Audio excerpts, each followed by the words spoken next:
Est-ce que tu aurais une cassette pour nous? C'est parce que ce casque ne fonctionne plus. Prends le casque le plus à sa gauche. Pas facile pour ces étudiants en journalisme à l'Institut français de presse de maîtriser la technique.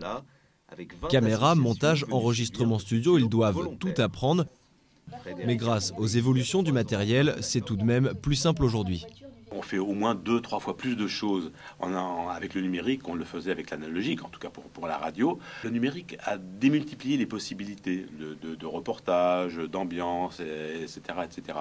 Donc il faut évidemment apprendre, maîtriser ces techniques. C'est ce qu'on fait ici à l'IFP, c'est ce qu'on fait ailleurs. Et tous les étudiants maîtrisent très rapidement cette technologie parce que globalement, ils ont grandi avec. La preuve, Pierre s'en tire plutôt bien.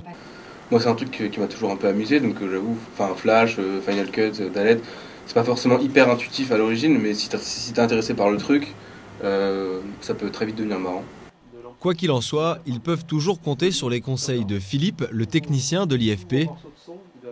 10 ans à côtoyer les apprentis journalistes, ça donne forcément du recul. Je sais qu'en news, en journaliste, on se focalise sur le fond et la forme, on la délaisse un petit peu, en particulier par exemple pour le son en télé. Au contraire, quand on commence le montage, au début ça va, mais plus on passe du temps devant la machine et moins on voit les choses. Donc ce qui nécessite forcément du temps pour regarder le lendemain et arranger le lendemain, etc. Savoir aussi s'arrêter. Ce qui me stupéfait dans le montage journalistique, c'est qu'on n'arrête pas, c'est speed, c'est celui qui finira le premier presque. Pour ces débutants, la télévision reste le média le plus contraignant. Dans ce cas-là, il faut que tu rythmes bien les sonores. Et le risque, c'est qu'à trop penser à la technique, on en oublie parfois l'essentiel. Les étudiants qui sont là sont meilleurs que moi en technique, c'est clair. Et moi, je ne cherche pas à lutter dans ce domaine-là. Par contre, j'essaye de leur apprendre à raconter une histoire qui prenne par la main un téléspectateur et qui l'emmène jusqu'au bout de la démonstration.